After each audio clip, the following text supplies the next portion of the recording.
Chers compatriotes d'Algérie, chers frères et sœurs d'Algérie, bonjour. Azul. Nous sommes le 9 mai, hier c'était le 8 mai 2024. Avez-vous vu des cérémonies de commémoration des crimes de guerre du pays d'Emmanuel Macron à Galma, Sidi, Pranata? Non. Avez-vous vu des commémorations du mai 45 dans l'extrême sud du pays? Non. Avez-vous entendu Hassan? Non. Je m'excuse. Je suis très enrhumé, j'ai une petite toux, mais je dois faire ce travail.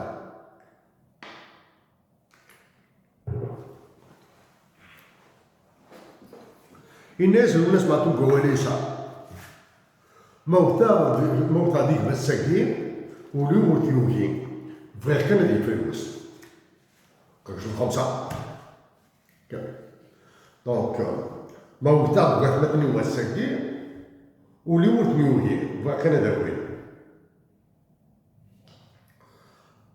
Après ces mots, je vais coller le message que j'ai envoyé, que je viens de lire en anglais au président, directeur général de Teramine en Australie, celui qui s'occupe de Tel Aviv. C'est en anglais. Bon, les raisons, une autre fois, je pourrais les expliquer. Mais pour aujourd'hui, cette affaire de Teramine est très, très sérieuse. Donc, un message aux magistrats, debout ou assis, et aux avocats.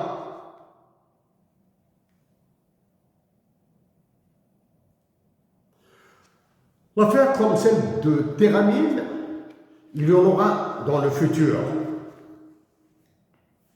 Des affaires comme celle de gaz de schiste, du pétrole offshore, etc. Il y en aura. Privatisation de sociétés. Il y en aura. Je l'ai dit et je le répète. Cette affaire de Teramine est née de lois criminelles. Je le dis bien, criminelles.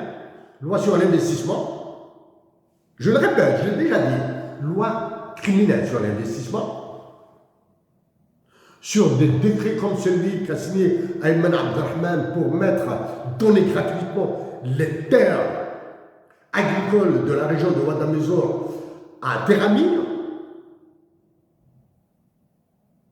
et la loi sur le droit de propriété dont beaucoup de mots ont été dits, en particulier à Tizi Ouzou, sont des lois criminelles. Donc, aux procureurs et aux juges et aux avocats,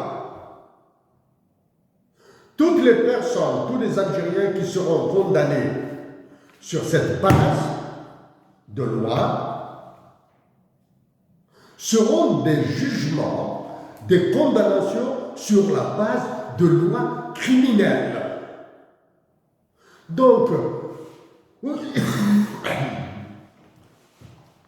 réfléchissez avant d'accuser, avant de juger, avant d'instruire et avant de juger.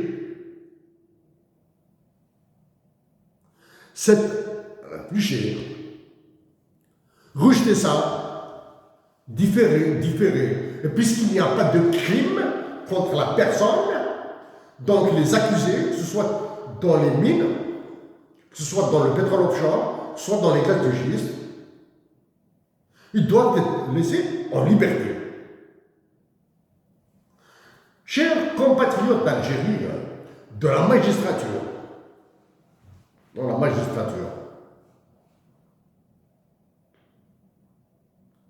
jugez en votre âme et conscience. Jugez avec l'intime conviction que vous dites le droit loi et que vous lisez la loi. Si j'arrive à me présenter à l'élection présidentielle, toutes ces lois-là seront annulées, elles seront abrogées. Bien sûr qu'elles seront abrogées dans un cadre très, très normé. Parce que mon gouvernement, si je suis élu président de la République, va éviter de payer des amendes en milliards de dollars. Quand on sera attaqué en justice par la Chambre de commerce de Paris ou de Londres, quand Terramine, par exemple, traînera l'Algérie devant le CIRDI de la Banque mondiale, ou bien devant l'organe des règlements différents de l'OMC, ça c'est des milliards de dollars. Donc, pour éviter, nous allons évoquer le caractère odieux de l'OMC, le caractère odieux dans le droit, cette jurisprudence de l'OMC, nous allons l'évoquer, nous allons remettre sur la table des études, nous allons payer, oui, si je suis élu président de la République, le gouvernement algérien, et je l'ai dit, ça fait très longtemps, le gouvernement de notre pays dépensera probablement 1 milliard de dollars, 2 milliards de dollars dans l'animation de contre-expertise, réalisation de contre-expertise, l'animation de conférences par l'élite mondiale en Algérie et dans le sud, de conférences. Et j'en connais des experts. Au Canada, j'en connais. Et des situations de comparaison.